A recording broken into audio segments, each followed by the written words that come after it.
Latin America. But before, higher?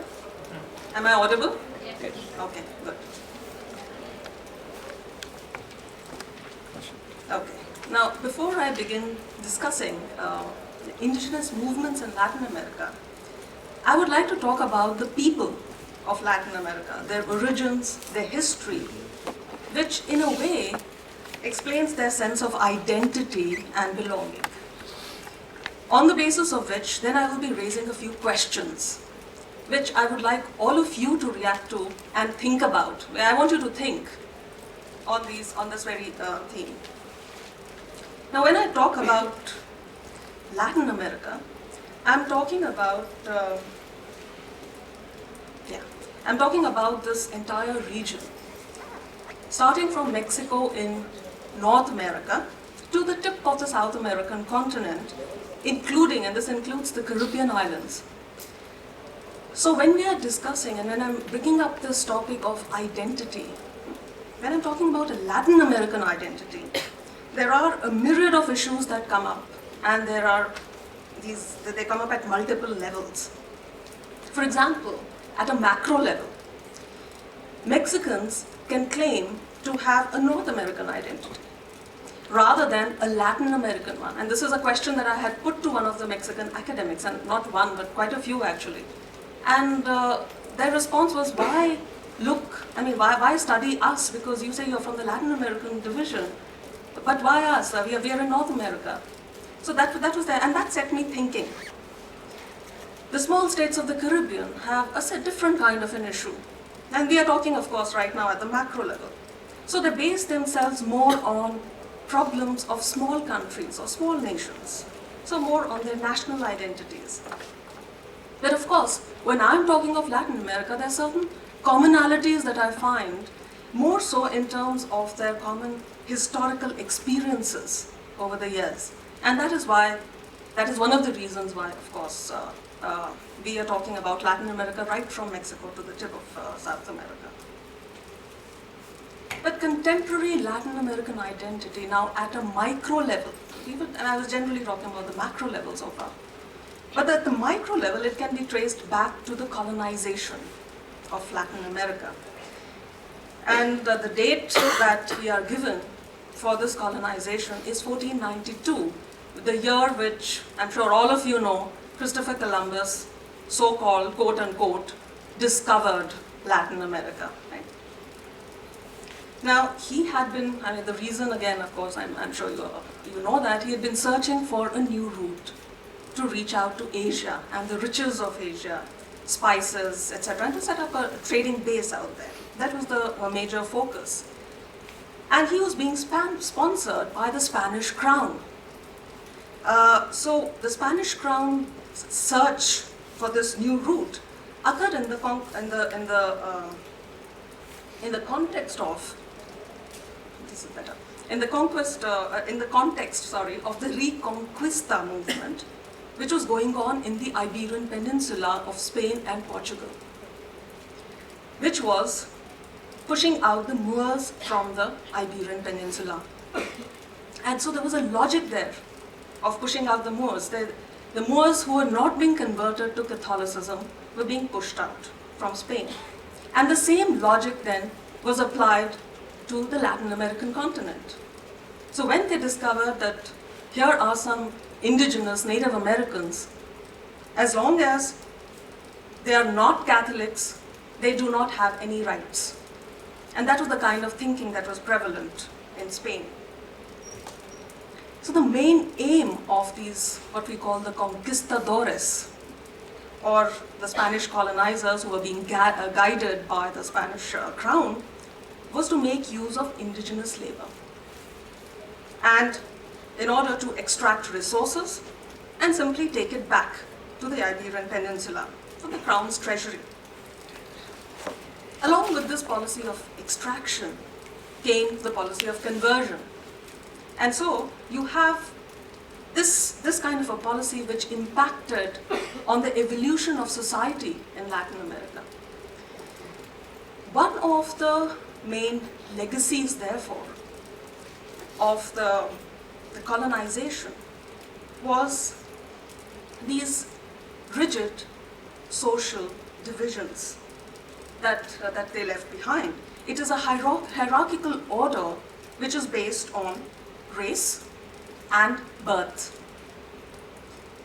You see, unlike colonization in India, there was a lot of miscegenation that took place in Latin America. It was a settler society. In India, of course, the British came, where the British left, right? But in Latin America, the colonizers came and they settled. You have also Canada and Australia as settler societies. But there is a slight difference between the Latin American countries and countries such as Canada and Australia, because there was not as much of miscegenation that took place in these countries. Whereas in Latin America, you can see the list of the kind of miscegenation that's taking place. Let me quickly go through that. At the bottom of the rung were the Indios, mistakenly called the Indios because they thought we had reached, and Columbus thought he had reached India, so the Indians translated as Indios. And at the highest rung, as you can see, were the Peninsulares, or the Blancos, the whites. Now these are the pure whites born in Spain, or Portuguese as the case may be, or Portugal, sorry, as the case may be. Soon, another class came up thanks to this miscegenation. I mean, not exactly miscegenation, because this is the class of what we call Creoles in English, or criollos in Spanish. The difference is that the Creoles were whites as well, pure whites, but they were born in Latin America. And so you have this kind of a differentiation taking place there as well. And then you have the mestizos, the mix of the whites and the indigenous. After some time you have the African slaves being imported because of thanks to the extinction almost, in some of the countries at least, of the indigenous population, because they just couldn't keep up with the kind of labor that was expected of them, apart from the fact that various diseases almost finished off the population in certain pockets. Laborers from India too were brought in, and these are mostly concentrated in the Caribbean countries like Trinidad and Tobago. You have Guyana, Suriname, etc. Very quickly, mulattoes were born of white and black, and so on, a mix of, and then you have the Zambos, which were of the mix of indigenous and black, etc. And then you have a number of permutation and combinations in between which all of which I have not put on this hierarchical order. The Indians in the context of the Caribbeans and the Africans did not really mix. So that's something which perhaps I don't know what to blame it on or not blame it on, but Indians and Africans had they maintained their distance as far as the societal divisions are concerned. However, coming more to the point now, it has been argued that the conception of race in Latin America underscores a kind of a unity, a fundamental unity of all peoples.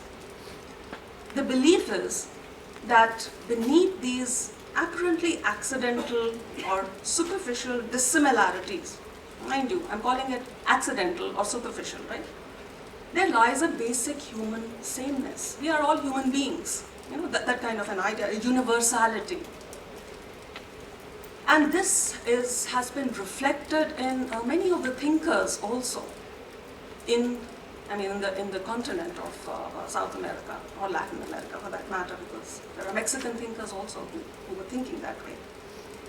I can take examples of 3 such thinkers from different eras. One is the 16th century Bartolomé de las Casas. I don't know how many of you have heard of that priest who had gone to Latin America along with the conquistadores in order to convert the indigenous to Christianity or Catholicism. And he spent decades together in Latin America. The second example that I will take is of Jose Marti. A very different kind of a scenario, because Jose Marti belonged to Cuba. And his thought is in the context of the Cuban independence movement.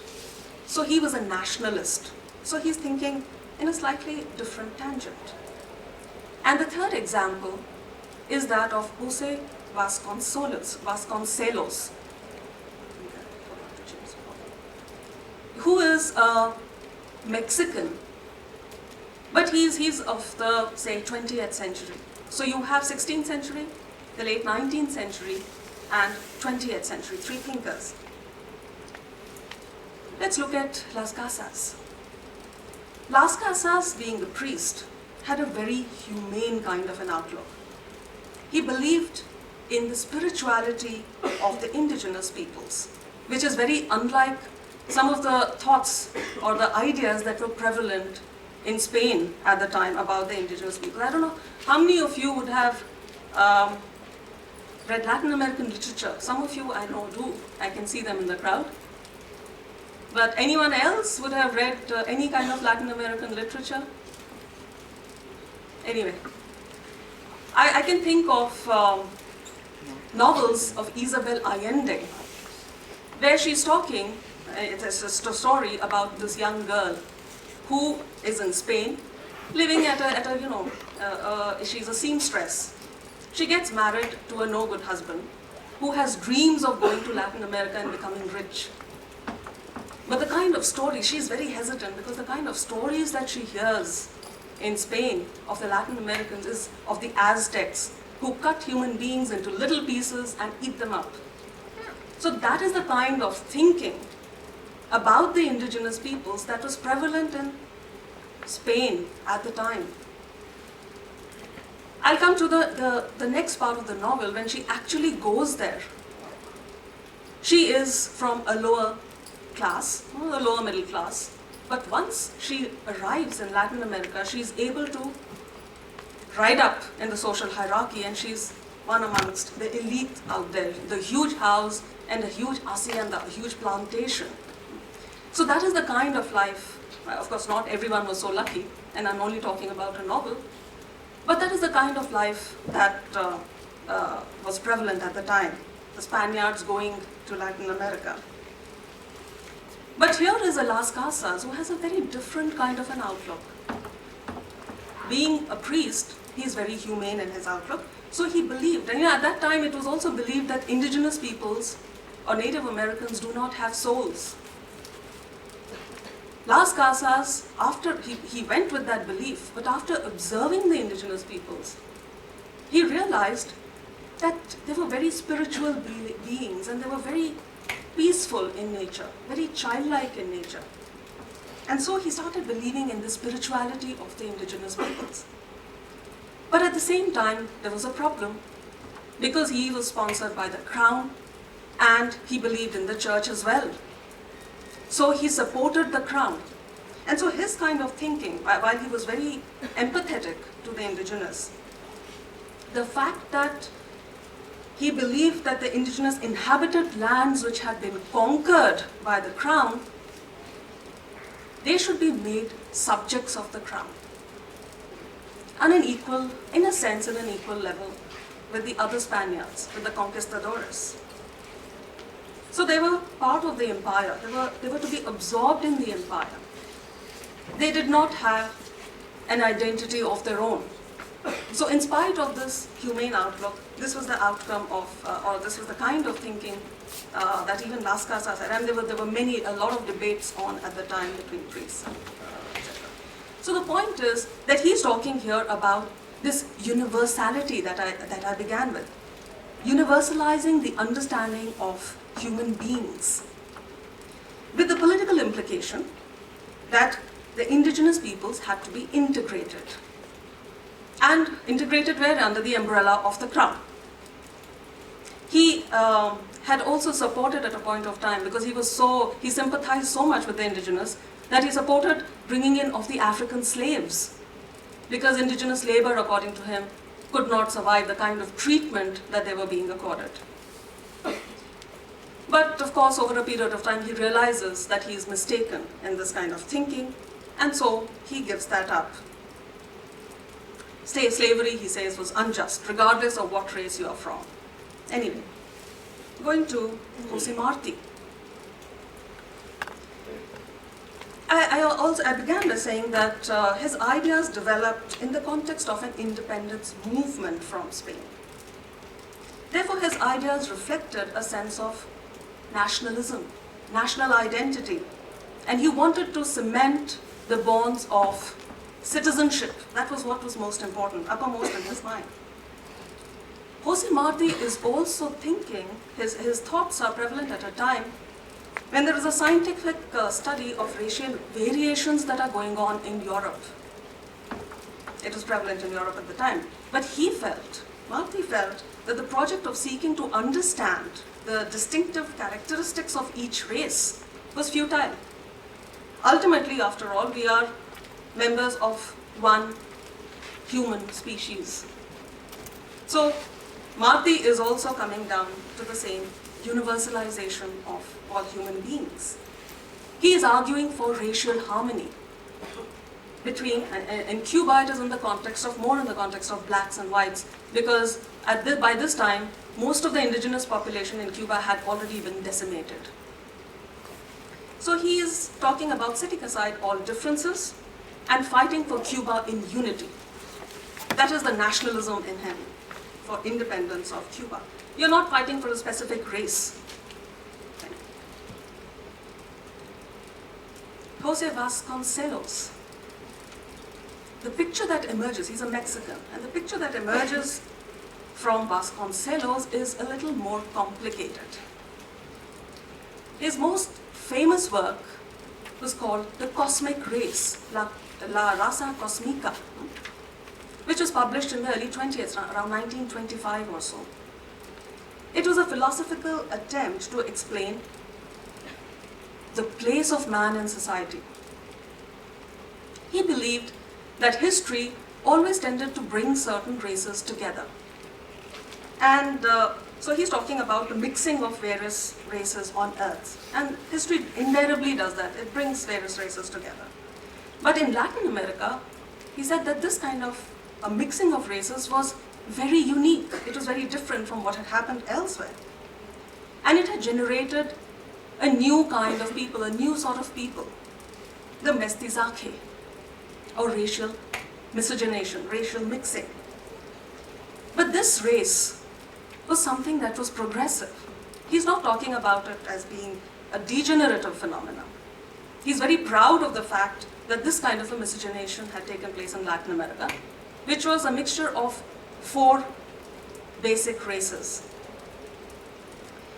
The red Americans, the white were the Europeans, then you have the blacks, the Africans, and 4th, yellow, that is, of course, the Asians. Now, this led to the creation of a 5th race after these 4 races, which was synthesizes the qualities of the above 4 races that I've mentioned, and also sort of absorbed all their characteristics. But the new race was, in a sense, superior. It was very motivated, and it engaged, this miscegenation took place more out of affection and sentiment. It was not based on instrumental rationality. And therefore, that was something that was very unique to this race, the sentimentality in that race. And therefore, it was also, in a sense, superior to the Europeans or the North American races. Because, of course, they are because of this, they are touching with the aesthetic kind of experience of life. They have that aesthetic sense about life's experiences. But at the same time, he seemed to think that the basis of these Latin American peoples that we are talking about is fundamentally European. Because there was a movement at the time called Modernismo. And the qualities that this 5th race is absorbing is that of modernity. So inbuilt in his thinking, in spite of the fact that he believed in the superiority, so to say, of this race, the pattern of development, the pattern of thinking that they were following were somewhat modernistic in nature. And there are several similar examples that one can take of the time, of the 20th century. So indigenous, where do the indigenous peoples go out here? They have no choice but to adapt to this modern culture. And after all, this modernity was inaugurated by the European man. This kind of a thinking, this line of thinking, is also reflected in the historical reality of Latin America. Take, for example, the independence movements when they first came in the 19th century, early 19th century, 1820s, 1810, 20s or so, that's about the period. It was mostly led by Creoles, the whites born in Latin America, and therefore they were nationalistic. And mind you, most of these were educated in Spain, except, of course, there are a few other examples. But it is a movement, an independence movement, a nationalistic movement being led by the whites, the pure whites in a sense, right? So it's no wonder really that the kind of political nationalism that is emerging in the subsequent decades in Latin America sought to integrate or assimilate the indigenous peoples. Because this was a natural thing that was bound to happen. So given this kind of a background, the resurgence suddenly of the indigenous movements of the 80s, starting from the 70s, 80s and 90s, seemed to be a surprise almost. I mean, the rapidity with which they gained momentum, it was something that was very striking in nature. And this is happening along with the process, of course, of democratization in Latin America, 80s and 90s. So the indigenous actors had been almost propelled into the international arena as legitimate actors, all of a sudden. And what happened to these indigenous peoples who were almost regarded as objects? And now they are coming into the mainstream and fighting for their identity and their rights. So what happened? They had carved out, which we'll be talking about shortly, different kinds of strategies. Different movements, different strategies in Latin America, of course. Different kinds of relations with the state. And at times, I mean, the scholars didn't know how to react to these kind of movements. So at times, they were being viewed under a sort of a framework of a utopic revolutionary movement. That this is a part of the revolutionary movement in Latin America, revolving around the revolution, proper revolution. But their demands started shifting, and especially towards the 90s, the demands of the indigenous peoples were shifting towards more like cultural rights, economic rights, and social rights, within, of course, a national context. So indigenous peoples' claims, and it was again, the scholars were confused as to where to place them. So they were not very different from the claims of other social movements, like urban movements, women's movements, peasants' movements, all of them seeking social rights. Right to, I mean, it could be anything from right to subsistence, to labor, to development, to gender, sexual equality, environment, anything and everything. So like any social movement, the indigenous peoples too were trying to bring about a change in society, trying to reform society. Yet, I would argue, as some of the other scholars do, that indigenous movements are unique. I would not bracket the indigenous movements within this so-called designation of social movements. I would not designate them as a social movement per se. They do face a class struggle, certainly. And the class struggle being, of course, there are indigenous peasants who are facing the landlords. That's very clearly a class struggle. They also face ethnic conflicts like other ethnic groups in society. That is, indigenous versus the non-indigenous peoples. So some observers are suggesting that this brisk change in this native self-affirmation of the indigenous peoples around the 80s and the 90s is not genuine. It's simply a result of the exigencies of our time. The fact that you are opening up the arena thanks to democratization. So it's simply a natural result of that, just like your other movements, other social movements have been. A direct outcome of abrupt historical conjunctures in society, which had simply opened the way for indigenous peoples to react, to assert their identity, thanks to the process of democratization that was taking place. So much so that they were also associated with new social movements. And we have heard, and I don't know if you must have discussed the new social movements as well in the past few days. Which these new social movements are being related to an identity politics. Identity politics in the sense that they include all ethnic groups. That is one. So there is this kind of a new social movement with ethnic groups. And on the other hand, the other option is that of class-oriented movements. So you take your pick. Where do you want to put the indigenous people's movements? Either here or there. These are the two brackets that are available for you. But what was being failed, what was failed to recognize in this kind of a bracketing of the indigenous movements, clubbing them one way or the other, was that this movement was not a direct fallout of this phenomenon of ethnic resurgence of the new social movements. So much so that what I'm trying to do now is to delineate indigenism as a separate criteria, as a separate category, as an independent variable on the general discourse that we have on ethnicity. It's something different, is what I believe. And the antecedents of which have to be traced back to this contradiction in the modern Western ideology. And I will also discuss that just a little later. So let me try and then define indigeneity to make it a little more comprehensive and understandable. When we talk about identity politics, what we're talking about is a kind of a collective sensibility, a collectivity, but it's coming from a particular location.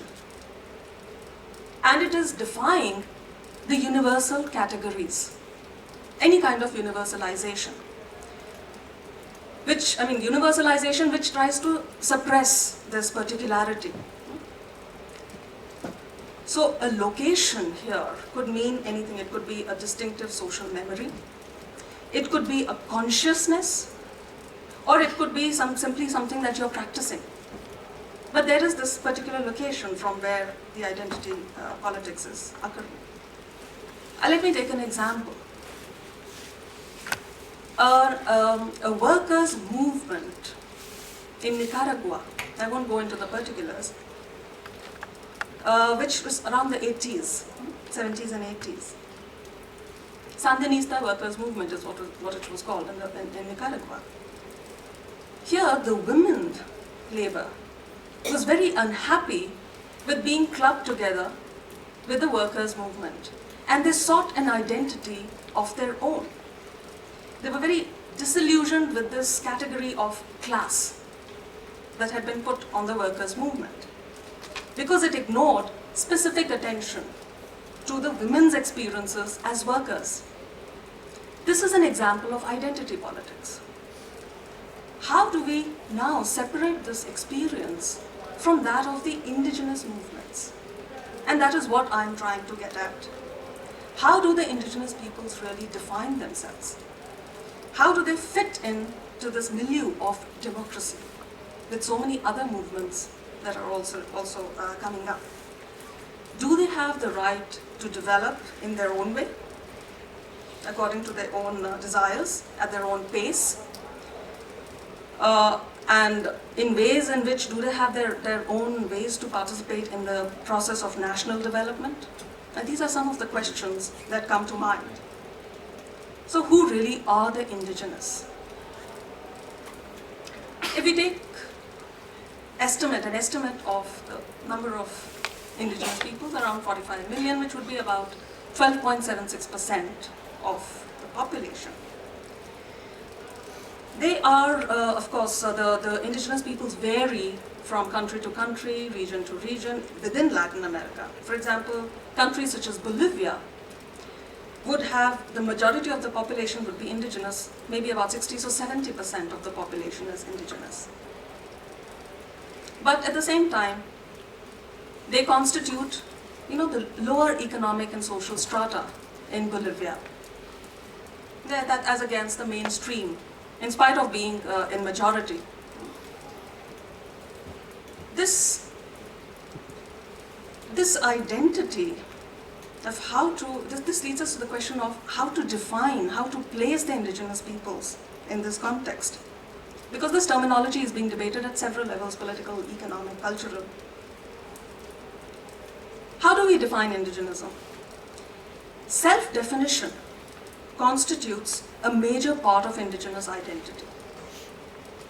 The belief that I am indigenous. But, that's not all. You may be a white and saying I'm indigenous obviously does not work. But if you are, you have, of course, language, dress, can be a part of it. Living in a rural community can be a part of it. And it may be essential, may be important, but all I'm saying is that it may not also be. You may not wear the same dress, you may not have the same language anymore, but yet you could be indigenous. I'm not demeaning the attributes that I've just delineated for indigenous identity. All I'm saying is that it's possible that they may not work as a criteria. I'll give you an example. Language, to a large extent, defines indigenous populations in Bolivia, because obviously 70%, right, of the population is indigenous.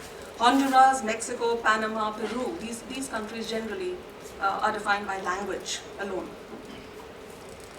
But not in others. Self-identification, therefore, or self-perception, whatever you want to call it, is the basis for defining their identity, along with other categories or criteria.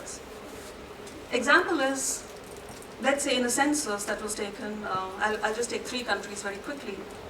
Bolivia, since I've been talking about it, 52% roughly of the population of Bolivia spoke the indigenous language, and yet I've already mentioned that about 60 to 70% was indigenous.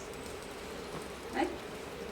So there is about a 10% population or more which does not speak the language and yet considers itself to be indigenous. Peru. In Peru you have about 32% which spoke the language. But yet there are more than that. There are about 41 to 47% that were identifying themselves as indigenous. A very interesting example is Paraguay. 80% of the population spoke the language, Guarani. 80%. But if you look at the figures, it's only 1 to 2% that are identifying themselves as indigenous. What explains this is the fact that generally the population of Paraguay is either white, European, or mestizo, that is the mix of the indigenous and the white.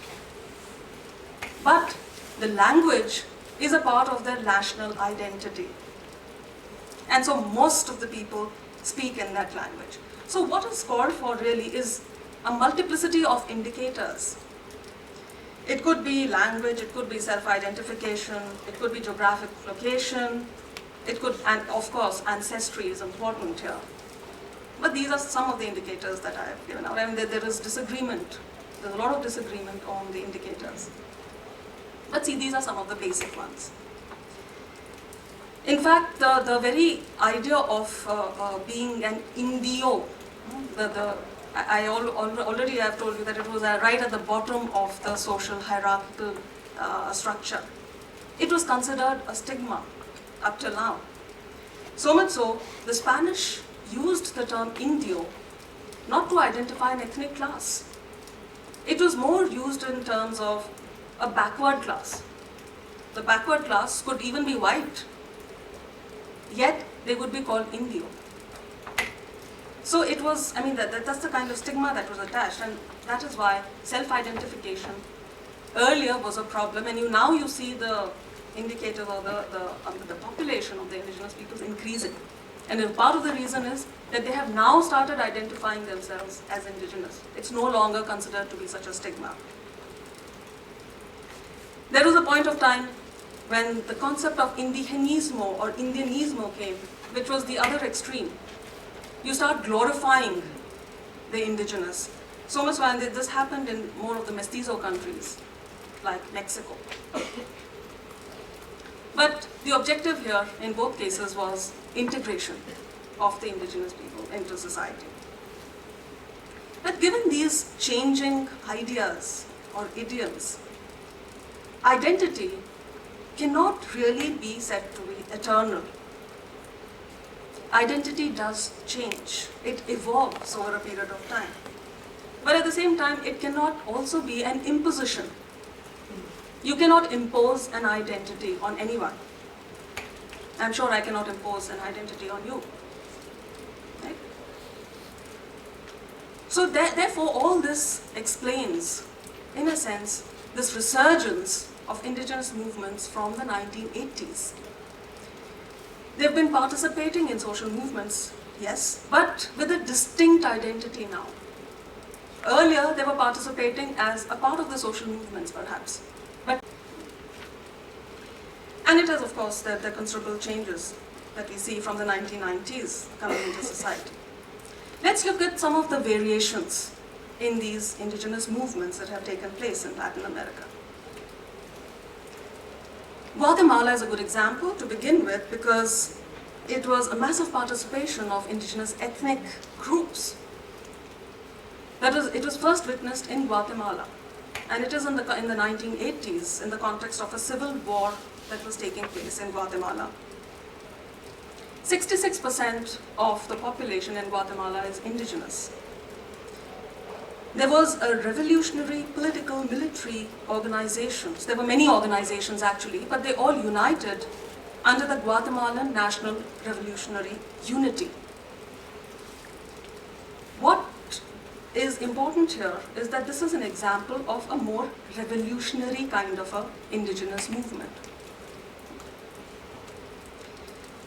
Under the banner of this Guatemalan National Revolutionary Unity, the indigenous started championing the cause of their own native indigenous identity and led to a resurgence. And they did this through a revival of the indigenous Maya traditional practices. Okay? But at the same time, mind you, it was revolutionary. They have reached an agreement with the government in around 1996 or so, but nothing much has come of it. You have illegal granting of mining concessions on lands that have been claimed by the indigenous movements in Guatemala that still carries on, granting by the government of Guatemala, granting of lands. Anyway, another example of so-called kind of a revolutionary movement is Nicaragua. I'm sure you all know about the 1959 Cuban Revolution, but some of you would perhaps also know about the 1979 Nicaraguan Revolution, which brought into power a socialist government. The indigenous peoples borrowed. They had links with this kind of a revolutionary movement. And so you have the indigenous movements on the Atlantic side of sorry, I don't have the map on, I don't want to go back. But on one side of the Nicaraguan country, which they were borrowing from the revolutionary movements, on the Atlantic side, on the side of the Atlantic Ocean. The mosquitoes, anyway, sorry, names are confusing. So that is the Nicaragua. These are revolutionary examples. Mexico also, perhaps, I could put the Chiapas and the Zapatista movement, somewhat revolutionary in nature. But you have different other varieties of strategies that were used by the indigenous peoples. One of them is accommodation, examples of which you can see in Colombia. In Colombia, some of the movements were extremely interesting. One of the examples of the CRIC, the Indigenous Regional Council of Cauca, who started their movements based on slogans such as "We belong to the earth," "We are illegitimate Americans." But they did so in a very peaceful manner. One of the examples of this movement is when a group of indigenous peoples moved into a huge plantation and they started taking about the house, the huge house, brick by brick, tile by tile, piled it up in one corner, then they took out the grass, they dug it up, rolled it up, and put it aside. And they said, "Take what you brought with you, the land is ours." That was the slogan. So this is a different kind of a movement. Okay. So Colombia is one such example, and there can be other examples of authorities' movements in Colombia where the president was received in one of the communities as an equal. You see? So it's here one is not really talking of autonomy or separation, but a kind of a recognition within the nation state, within the boundaries of a nation state. This is the authorities' movement. The other kind of example is, of course, accommodation is Bolivia is a very good example because all of you know about Evo Morales, or at least most of you would know about Evo Morales, who, for the first time, an indigenous person in Bolivia in 2005 won the election and became president of indigenous origin. And that's why Bolivia is considered to be important. There were also a number of political parties that participated in these elections in Bolivia. They were indigenous political parties. The third kind of example is that of the Cono Sur countries, or what I call the South Cone in South America, which is more of a compromise. And most of the South Cone countries have a very tiny little indigenous population. I mean, you have in Brazil, for example, it would be something like a 0.2 or 0.4% of the population is indigenous. That's all.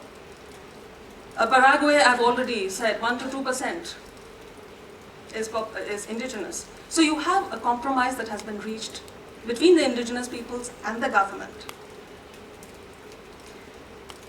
Having said all this, having said that the modes of participation in the national political arenas are different from, let's say, armed struggles, guerrilla struggles in some of the countries, and more peaceful, legal, political initiatives in other countries, such as the Cono Sur or the southern cone countries of Brazil, etc., Paraguay. What perhaps I can start raising some questions. Within this, located within this kind of a paradigm, the kind of questions that I can ask, and perhaps you can try and link it, if possible, with the Indian context as well. One is whether the indigenous peoples should be recipients of special rights. Rights which are different from the rest of the ethnic minorities, let's say.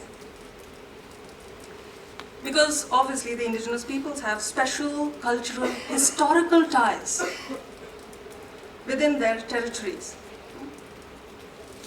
The other argument is that when we're talking about a territory, it leads us to the question of self-determination of the indigenous peoples. Do they have the right to self-determination? Should these, or also, I mean, linked to that is, should these rights be, these special rights that we are talking about, should it be universally applicable? That is, everywhere across the world, to all indigenous peoples? Or should these rights differ from place to place in order that they can be equal, that they can be considered equal? Because obviously there are differing kinds of demands from different communities. Another question is that of the nation state. Because the nation state is based on a Western kind of an ideology, which in turn is based on the concept of sovereignty, a sovereignty which is indivisible, it is illimitable. The state is always supreme.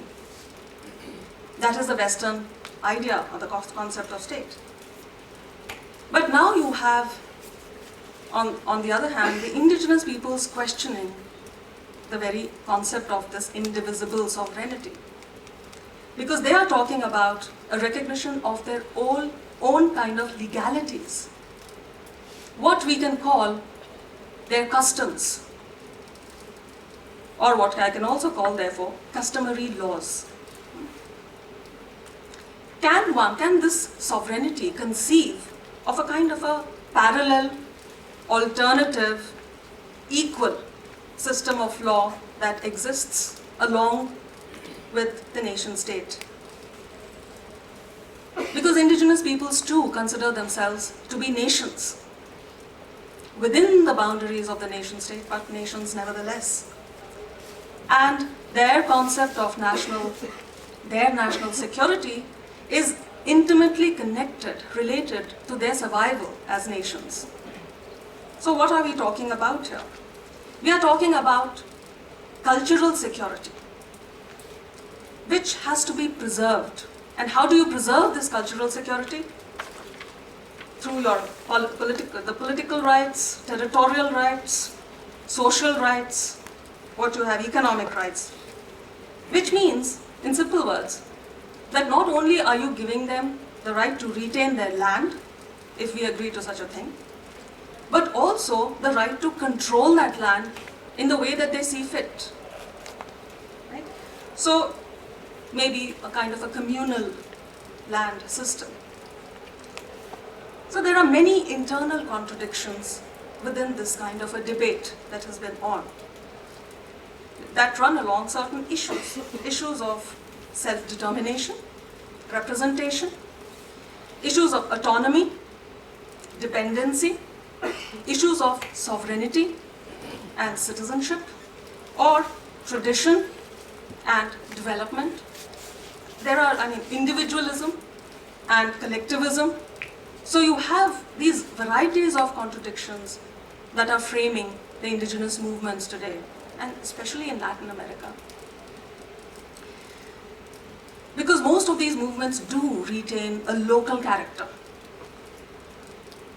They are national movements because they combine together to become national, but they retain their local characters. You see, their particularity, location is always important.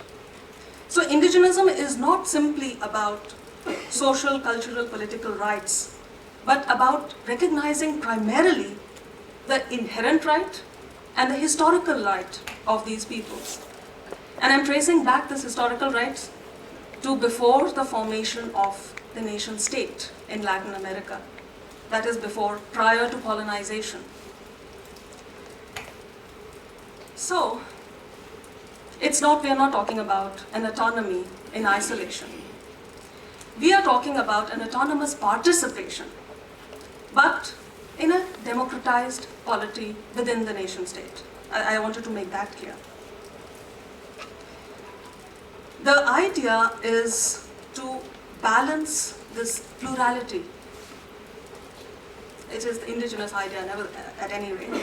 And this can be certainly played out only in a thoroughly democratic environment, which is now conducive, especially in the Latin American countries, because most of the Latin American countries have turned democratic, and also can be reached through an intercultural dialogue.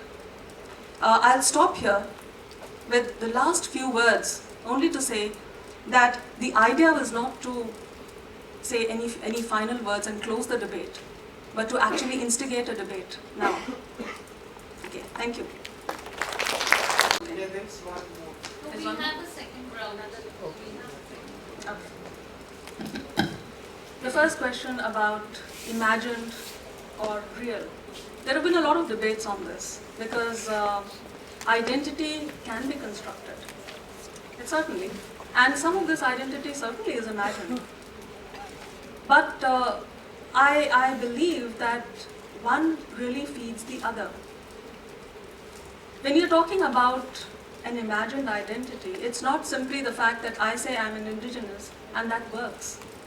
There is a self-perception, but there has to be an outside acceptance of that as well. Without it, it will not work. Simply to say that, you have to, of course, there are certain criteria, okay? So which brings me to, perhaps I can relate that to somebody asked a question about the definition. Is there a definition of indigeneity? The definition, there has been a definition which has been given, I think it was given in 1986 by the United Nations, and which was talking about indigenous peoples being those which have a historical continuity with pre-invasion and pre-colonial societies. This is in the context, of course, of Latin America, right? That is one of the points. The second point is that these societies, these pre-invasion societies, had developed on their territories. Okay? So there is an identification of a territory, which may or may not be there today, but the fact that they had been developing on that territory. And they considered themselves as distinct from other sections of society. So not only that, but they had the desire to pass on these distinctions to their progeny.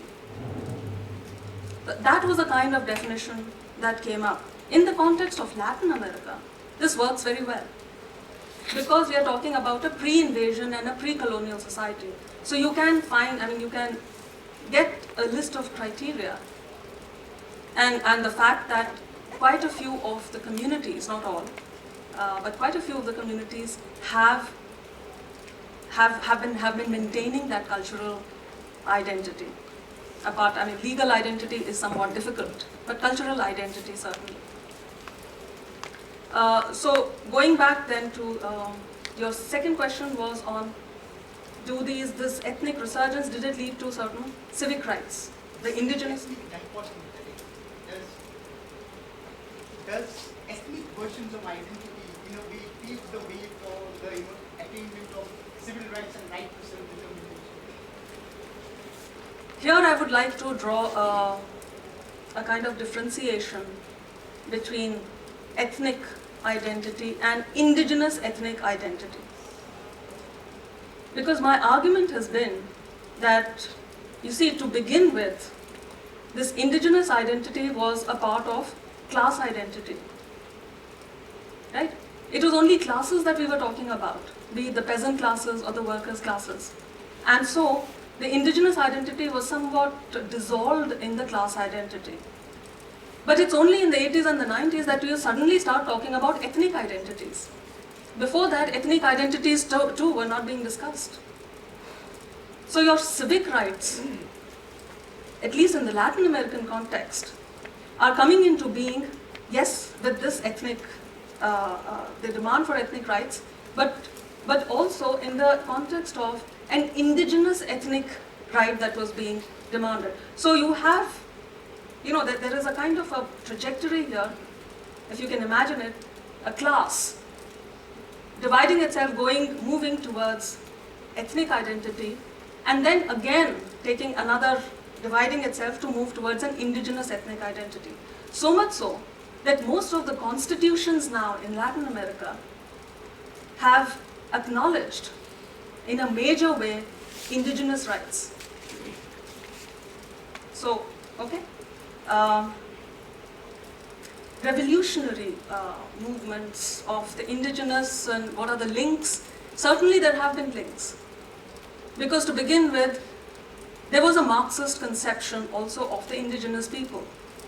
And I did take examples where the indigenous movement has taken a revolutionary turn, has taken recourse to that ideology as well.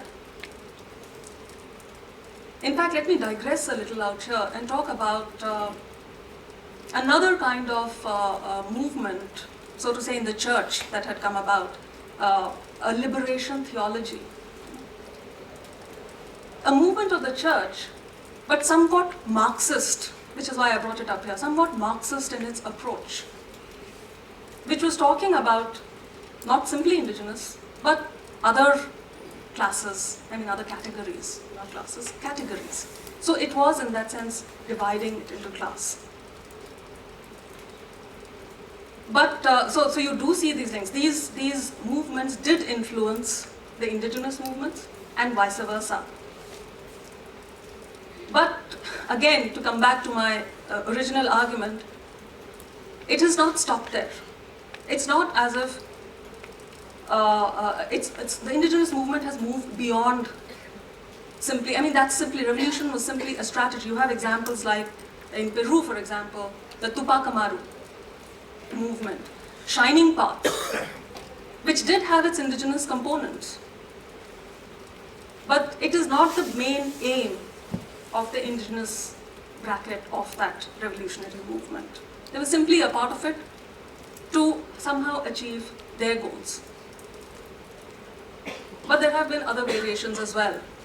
There have been countries where, as I took the example of Colombia, where revolution was not, in some of the movements at least, was not a criteria at all for the movements, for the indigenous movements. The relevance of indigenous movements in Latin America. The very fact that constitutions have undergone these vast changes, and starting, let's say, from the 80s, they can take examples of Brazil, 1988, new constitution, with a separate chapter on the indigenous within the social order. They're discussing the various articles that are being discussed on territory of indigenous, indigenous right to territory, etc. Then you have Ecuador, more current examples of 2008 constitution, Bolivia 2009 constitution, which is talking about the plurinationalism. So you already have this legal pluralism that I was talking about, somewhat in vogue. I'm not discussing the implementation of these constitutions. I'm simply talking about the provisions that have been made, the recognition that has been given to the indigenous movements in Latin America, which is far-reaching. If you compare it to Canada and Australia, there is no comparison. Canada was the first, the indigenous peoples of the Canadian indigenous movements were the first to go international. But if you look at the constitution, Australia is, is nowhere. Canada is a shade better, but nothing close to the Latin American constitutions. So certainly the Latin American movements have had a lot of relevance.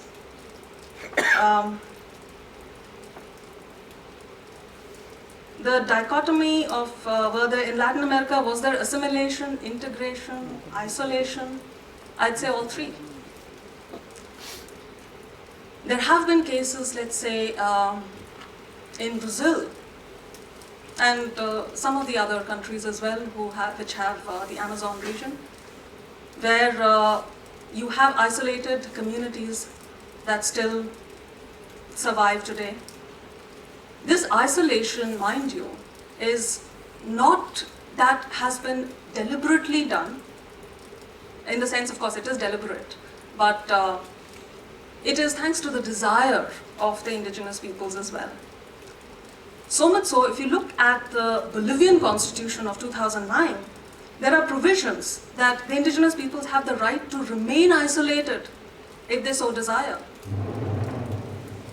So I hope that answers. So you have had assimilation in the past. You have had integration, certainly. Isolation was not deliberate to begin with, but today it is. It is a deliberate policy, but it's a choice it's a choice that is given to the indigenous peoples, at least constitutionally speaking. A whole lot of questions and a whole range of questions. I'll try and answer all to the best of my ability. Let me start with the last one first, since I remember it. On the question of self-determination and indigenous rights, I don't see any ambiguity here.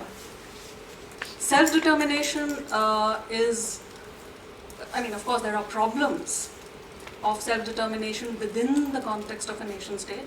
The problem that I saw was one of how to place this plurality of indigenous cultures and the plurality of demands within the nation state, and how does the state address that, right?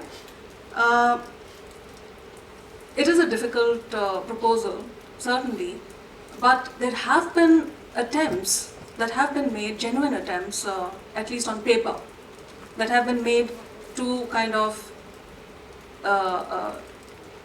sort of resolve these concerns. So I'd been talking about the Bolivian constitution, for example, which has these the criteria of legal pluralism. They have included it in the constitution. You have, for example, several indigenous languages are recognized as official. I think I had started counting. I don't remember the exact number, but it was more than India. That much I can I can tell you. They have recognized in the constitution indigenous values. So, for example, if you have an ID card, then your indigenous community, if you so desire, can be mentioned on that ID card. I mean, small things like this, and also major ones as well. There are parallel systems of administration of justice that are functioning on paper, let me add, in Bolivia. So, so already these steps have been taken. So I don't think, I mean, at least there are a lot of people, a lot of scholars who would disagree with me. But I really genuinely believe that such an attempt can be made, and it is definitely possible. So I don't really see the ambiguity. In fact, in the context of Australia, there is a very nice work that was done almost about, I think, almost about a decade ago, by somebody called Christos Manziaris, an indigenous person, along with David Martin, where they talked about the legal pluralism, and they viewed the legal systems as two circles that were intersecting at one point. I mean, that was the diagram that's so very, I mean, it's set in my mind. And this intersection they called the recognition space. And they had been arguing that this is possible, a kind of a merger of the nation state, at least in that certain intersection, that area, along with that of the indigenous, legal, pluralistic way of looking at things. And so I also believe that there is not, I mean, there are ambiguities, but not in my eyes. I mean, I don't see it that way.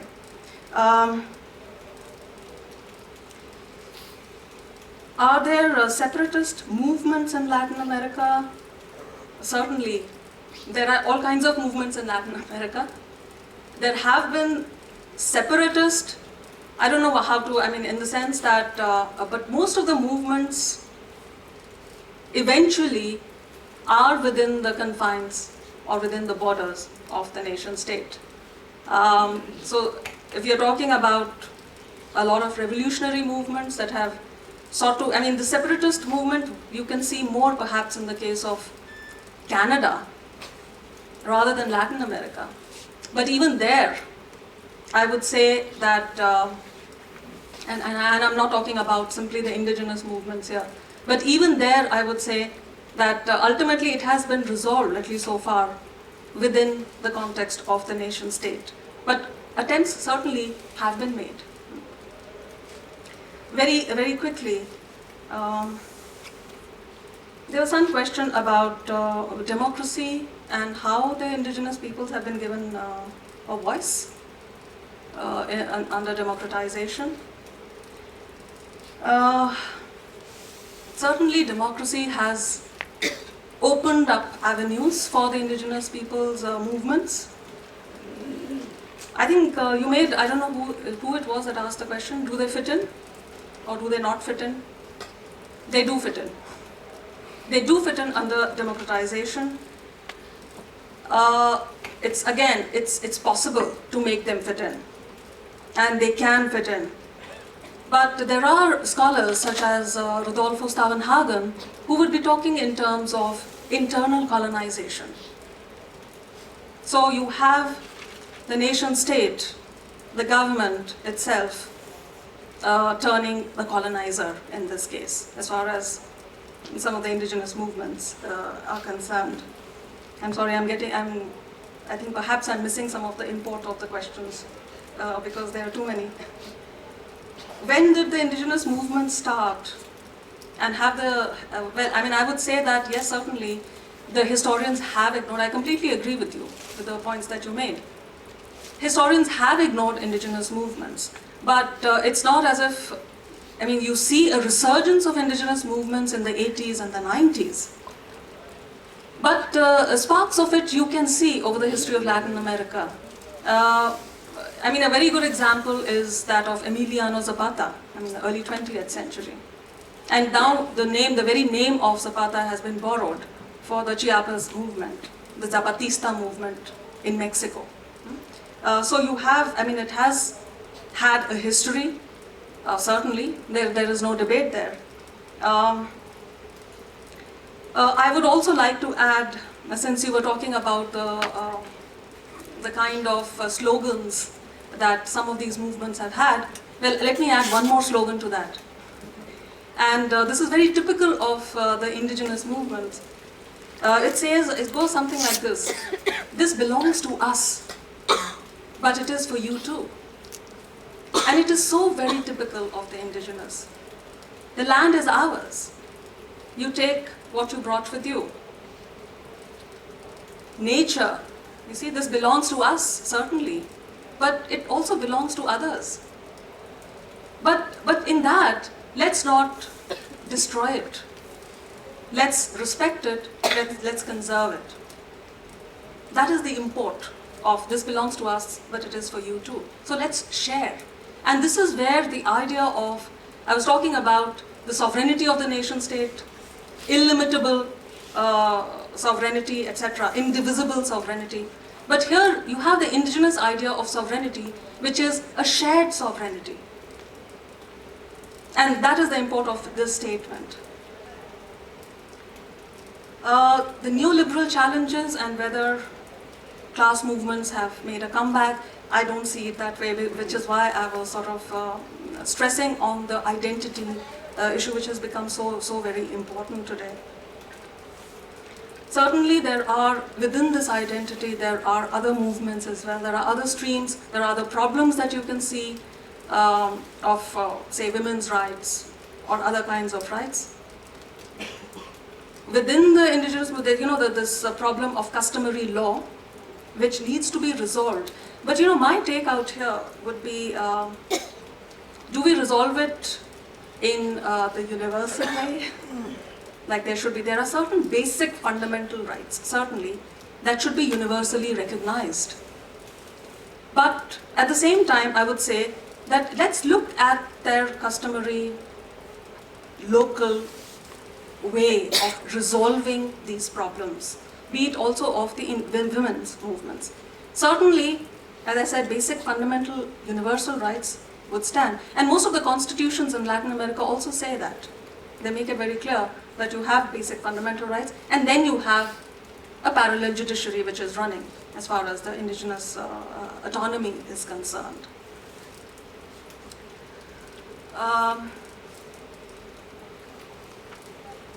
I'm a little lost with the next question. Was it about a novel idea? Yes, ma'am. Can you just quickly repeat it for me in one line, if you can? The construction of ethnic identity or reclamation of the ethnic identity is what do you think? It is a novel phenomena or it is a strategy to escape? It is novel. It is a novel strategy. How do you like that? It's a novel strategy. If you have to reclaim your rights, which you do believe in, and it's a genuine belief. There is no doubt about it. You don't have to prove whether it's. Somebody was talking about imagined and real. It may be imagined, but it is actually very real for them. Even our identity, we may be imagining our identity, but for us it's very real. And it can be proven also.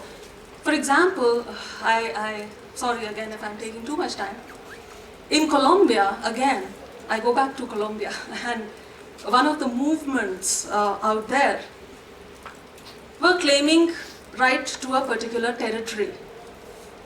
This right to that territory was based on elders' memories, a collective memory that belonged to elders. But how do you prove that on paper? And they came with a very novel way of doing it. They went back to what was called in Colombia the law 1889 of 1890, where the colonial government that was in power had sort of, raised these, what were called, I'm going into details now, what were called resguardos. Resguardos were lands that were created specially for the indigenous peoples. And it was not marketable, and there were certain rights that they could follow within that territory. They went back to that law 89 and they started drawing the boundaries that government in the past had recognized, and they found, or they tried to prove, that the elders' memories were somewhat similar to the kind of territorial demarcation that had been made in that law in the past. So today it could be something that is being constructed, but at the same time it was real. Okay? Anyway.